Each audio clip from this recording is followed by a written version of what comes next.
Live from downtown Detroit, Local 4 News at 11 starts now. Hope you're having a great night tonight. I'm meteorologist Andrew Humphrey. After a line of showers and storms that were pretty nasty earlier today, clearing out nicely. We've got clear skies to our west, but it does chill down quite a bit. How cold does it get tonight? We'll talk about that in the week's forecast coming up. But first, a group of students and parents gather outside of Dearborn High School amid concerns about a hazing incident on campus. Tonight's demonstration is in response to allegations of hazing inside the Dearborn-Fordson High School football program. The incident led to a social media firestorm this past week. Very few answers into what actually happened. Priya Mann is in Dearborn tonight as students and parents call on the district to release more information. Students and parents protesting here on Sunday say they feel the district isn't doing enough to keep them informed, but officials say student confidentiality prohibits them from explaining exactly what happened on school property. Protect our children, not your name. A small group gathered outside Fordson High School demanding answers. And I understand that they do need time, especially because there's an ongoing investigation, but at the same time, you can't expect parents to understand that, oh, we need time to figure this out. Like, they have children that are going to the school. It's scary. Yeah. On Friday, the district said they're investigating what they call a hazing incident. On social media, rumors spread that a football player assaulted another player. The district confirmed it was not a case of rape. Parents and students say they don't know what to believe. We found out about it from other students through social media, and I really don't think that's a nice way for students, past students, and parents especially, to find out about something that serious that happened. This was just one kid. It doesn't represent the whole school. I'm outraged with fear. With fear for my daughter coming to school now. Sunday's anti-bullying protest was in response to concerns students were prevented from speaking out. We just let them protest, let them say what they want. Whether it was bullying or sexual assault, we're not going to have that happening in our school. We did reach out to Dearborn Police. They did not want to comment. Reporting from Fordson High School, I'm Priya Mann, Local 4. A statement posted on Fordson's website reads in part, "The individuals involved in this isolated incident have been identified and appropriate disciplinary measures have been taken." We're following some breaking news right now out of Louisiana. That's where an oil rig has exploded. A local police department there says they are responding right now with rescue boats. This is happening about 30 minutes north of New Orleans. We know that at least 6 people are hurt. 1 person is missing. Witnesses reported hearing a loud boom. Then they started seeing smoke and flames.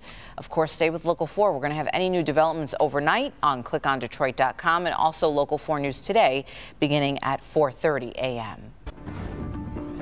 Well, the weekend brought lots of wind and lots of rain, too. Boy, it surely did. Andrew's got to look at the work week. Temperatures cooling off, Andrew. That's right. And those winds, the winds have changed, bringing in some colder air. Temperatures are already in the chillier 40s right now. It's 50 degrees right here in the city, so still on the relatively mild side, but temperatures in the 40s elsewhere. 48 for our friends over in Pontiac. Make sure those heaters are working in Howell. It's now 44 degrees and 48 in Adrian, and temperatures go even lower. I mean, down up to our north and west, we're looking at mid-40s and upper 40s also over in Traverse City, but 30s in parts of the UP. 1 degree above freezing right now in Marquette. Right now we're looking at mostly clear skies out there after some rain earlier and some thunderstorms. And look at the winds. Remember how windy it was today? Well, those winds have now died down. Thank goodness. Anywhere between 5 to 10 miles per hour. And as you can see, barely a gust in sight. No gusty winds right now, and that remains throughout the rest of the night. But temperatures continue to drop through the 40s, even into the 30s around here, down to around 37 in Pontiac. Make sure you have your jackets and coats tomorrow morning, kids. 37 in Ann Arbor when you wake up tomorrow morning, and at the bus stop tomorrow morning, 36 over in Adrian. But how cool or warm will it be tomorrow afternoon? Any more sunshine this week or higher temperatures? We'll go over that in your 7-day forecast coming up. All right, Andrew, he mentioned the wind. Sunday's strong wind brought down 2 large trees in Southfield. The trees were just 2 houses apart in the area of 12 Mile and Losser. Fortunately, nobody got hurt, but there was a fair amount of damage. In Allen Park, police are investigating a possible road rage incident that turned violent that happened on I-94 near Oakwood. A man was driving his pickup truck when shots were fired at his truck. He wasn't hurt. Police are now looking for a person who was seen driving a gray Chrysler 300 in connection to the shooting. Surveillance cameras rolled as a man was shot in Detroit's west side. This happened back in August at a Marathon gas station on 8 Mile and Ward.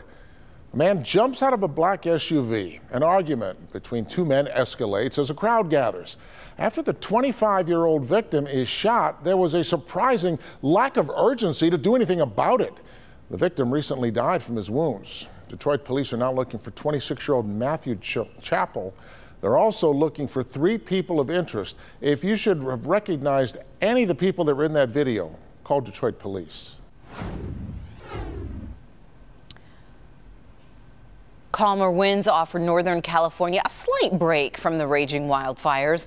The number of evacuees dropped overnight from about 100,000 to just under 75,000, all thanks to the work of firefighters. However, the fires do continue to burn more than 217,000 acres. The outbreak of wildfires has become one of the deadliest in the state's history, killing at least 40 people. But authorities say there is some good news. They're not going down easy, but we are getting them, and we feel a lot better about that. Some areas are finally seeing some relief. The mayor says things seem to be turning around with additional boots on the ground and also wind in that area dying down as well. Free agent quarterback Colin Kaepernick filing a grievance against NFL owners for collusion.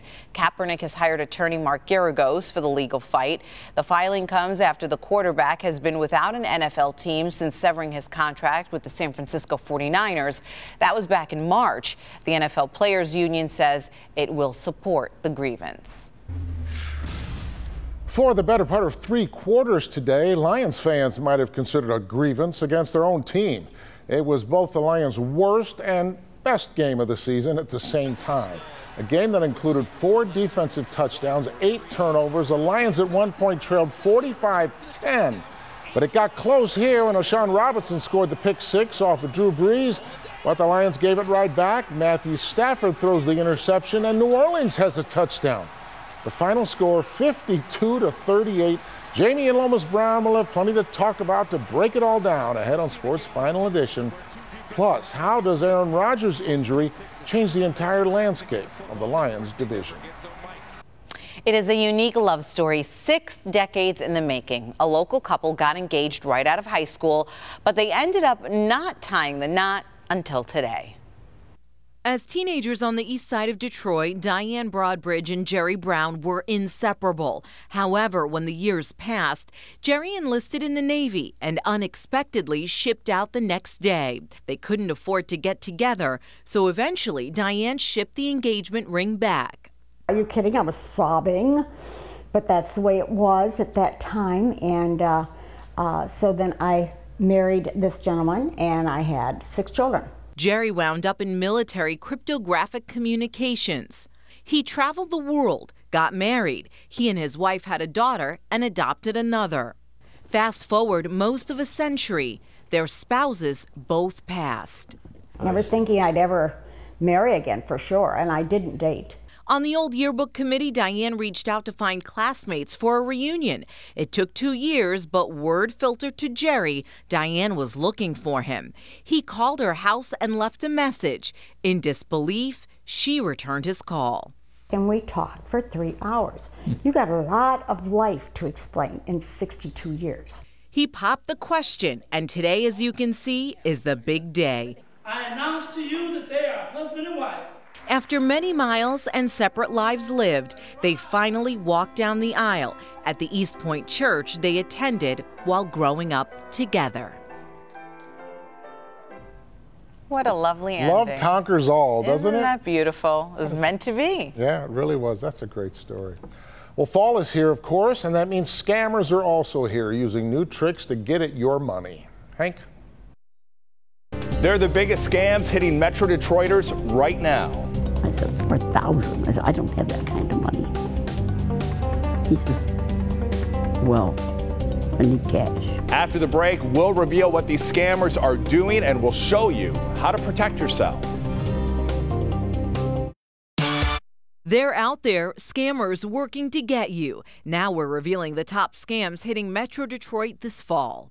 We received a phone call, supposedly, from our grandson, claiming that he was in a car accident. Tonight, both experts and victims exposing the tricks and tactics of local thieves, all in an effort to keep you safe. They're really trying to get you to quickly jump out of bed, run down to the wiring store like a Western Union, and then send money. Once you do that, that money's gone. In fact, many of these scams are happening right now, and they're happening all over Metro Detroit. A lot of innocent people getting hurt. Our consumer investigator, Hank Winchester, shows you what to look out for. These scammers, they're smooth, and they're looking to do one thing: rip you off. We begin with the scam that many have fallen for, tied to the recent hurricanes that have hit Houston, Florida, and Puerto Rico. The charity scam is huge right now. Identity thieves and scam artists want to prey on that emotion of you're doing something good for the world. In the scam, people call you up claiming to be with a reputable charity, but instead, they're just after your personal information. So if you're not really listening, or you're thinking, oh goody, somebody's called me for this one organization I really want to support, you may not realize that they've added or subtracted a word. If you want to make a donation, you choose the charity. Do it on a secure website and never give your personal information over the phone to a stranger.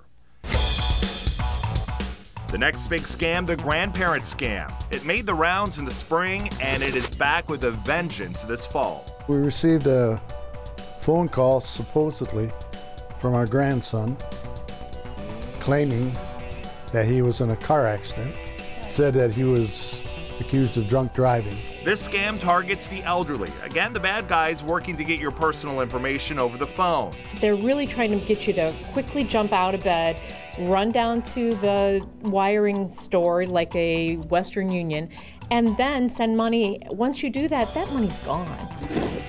The shoveling snowplow scam, it's popular this time of year. Thieves are trying to get you to lock into a big contract to have your driveway plowed throughout the winter. But be cautious before you sign on the dotted line. Every year they send me the letter to use their company for snow removal services. This Southfield woman had signed up with a snow removal company, paid in full, but she says they failed to do the job. Here it is, it's my birthday, it's right after Christmas, and my child is in the driveway trying to do what I paid for the service to do. There are many legitimate snow removal companies out there, but be leery of anyone demanding payment up front or requiring you to sign a lengthy contract. Another driveway scam affecting people this fall, the problem pavers, who are trying to squeeze in a few more jobs before winter. Seal coating, sadly, will never go away. It is one of the easiest things to fall prey to. They offer to repair your driveway, but put on a thin, cheap layer of sealer or asphalt. Take your money and run. And these scammers are aggressive. This bank surveillance video captured the bad guys driving an elderly victim right to her bank, and she handed over a lot of money. I said, $4,000. I said, I don't have that kind of money. He says, well, I need cash. I was scared.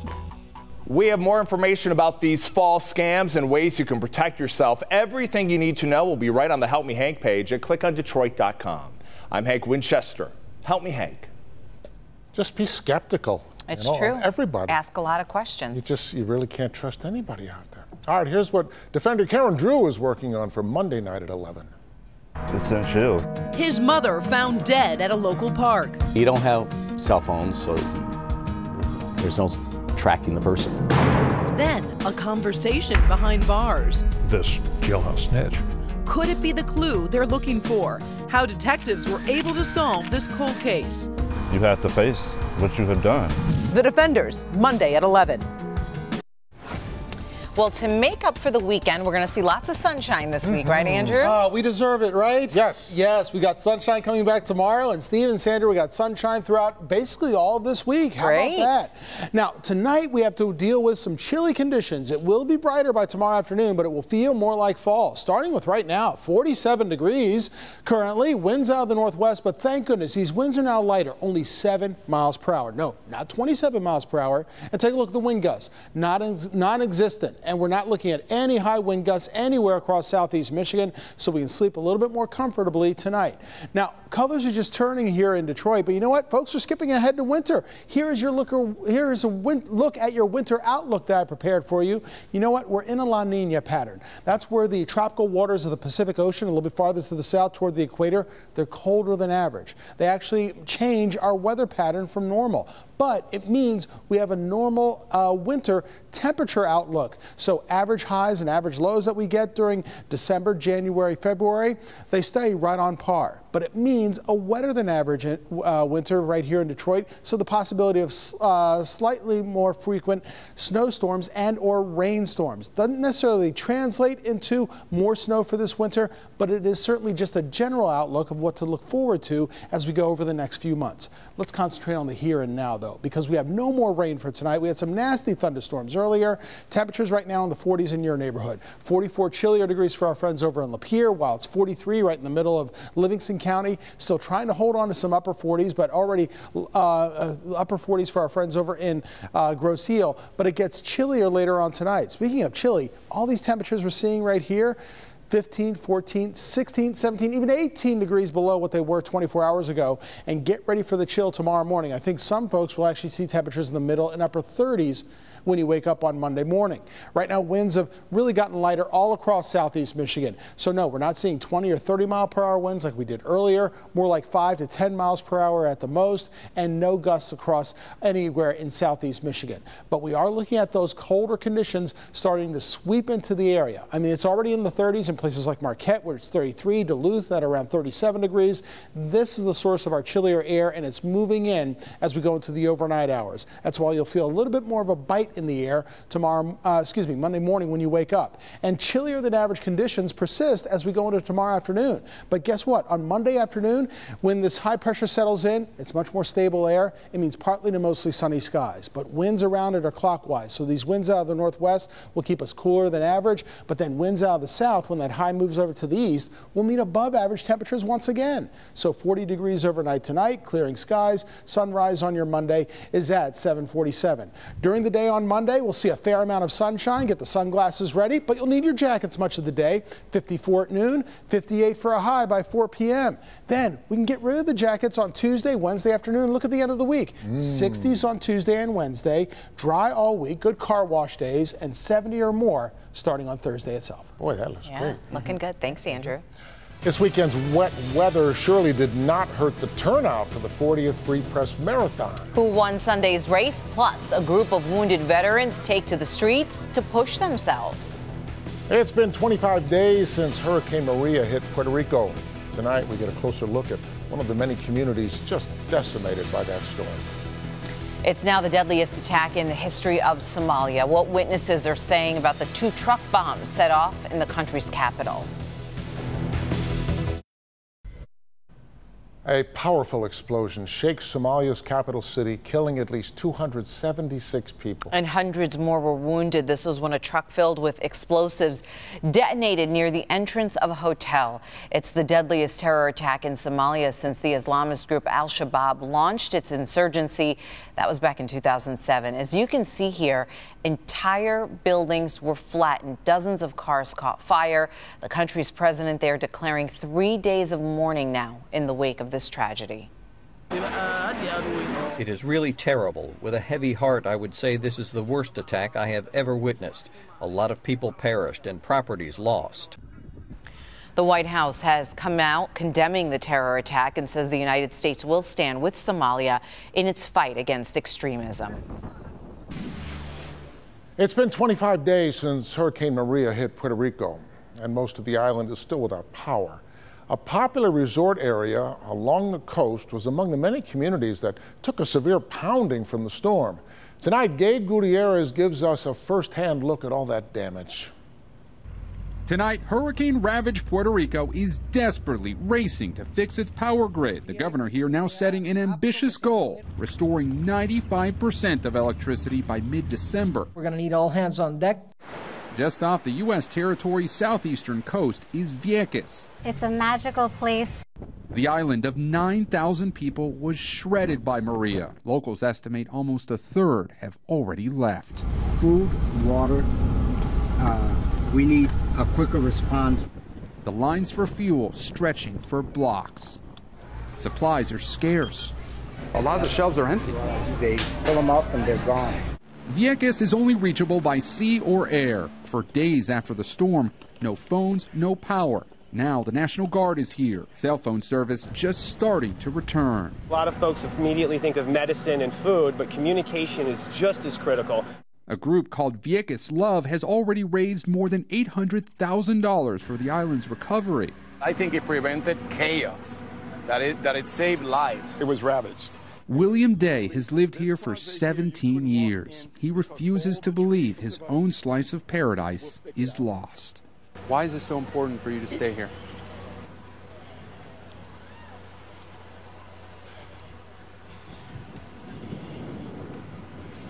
I'm a fighter. Some things are worth fighting for. About 30% of the island still doesn't have drinkable water. The death toll is at 48. Gabe Gutierrez, NBC News, San Juan, Puerto Rico. Still to come, thousands of runners invade downtown Detroit for the 40th Free Press Marathon. We've got Sunday's big winners. That's up next. It's Mr. Certainly wasn't a perfect morning for a run, but the severe weather stayed away and the 40th Detroit Free Press Marathon went off without a delay. Our Sean Lay was there for all the festivities and recaps another record-breaking marathon. The rain held off, but this marathon was a warm one. First, the winners. Russian Valentina Poltavka was the first woman to cross the finish line. Florida's Jonathan Mott, the men's winner. Thousands more huffing, puffing, willing themselves to finish the full and half marathon, drawing inspiration for a charity, for a loved one, for themselves. And then this is how another group of marathoners roll. Got blown up in Afghanistan November 9th, 2010, and then spent 2 years at the hospital. Zachary Stinson and so many others with him are veterans who suffered devastating injuries fighting terror in Afghanistan. The Achilles Freedom Team, keeping these vets rolling with specialized equipment like hand cycles. The Free Press Marathon is high on their list of challenges. It was great. I mean, I definitely pushed myself. This is only my 4th marathon, and I did pretty well. So I did the full marathon. My wife just did the half, so I got to go back and watch her finish. So you did the full marathon in the hand cycle? Yeah, I do them in the wheelchair division, yeah. And then your wife just did the half? Mm-hmm. You guys are quite a pair. It was fun. Very nice. That's good. We can cheer each other on. We know the pain that we're going through. It gives you confidence. It gives you the ability to know that anything is obtainable as long as you're willing and wanting to do it. American heroes finding freedom on Detroit streets. But most say all the pain and training is worth the inspiration in downtown Detroit. Sean Lay, Local 4. Boy, those are serious athletes. Yeah, and they are an inspiration to all of us. Yeah, My goodness. That's the truth. Inspiration? All right, let's talk about the Lions instead then, huh? Yeah, it was some kind of game in New Orleans, right? One in which the Lions fall short and a lot of players leave battered. Jim Caldwell welcomes the bye week. We're going to need a little time. You know, it's a good thing we're not playing a Thursday night game or something of that nature. You know, we'd be in a little bit of an issue, or even next Sunday probably with some guys. So, you know, with the amount of time that we have, it comes at a good time.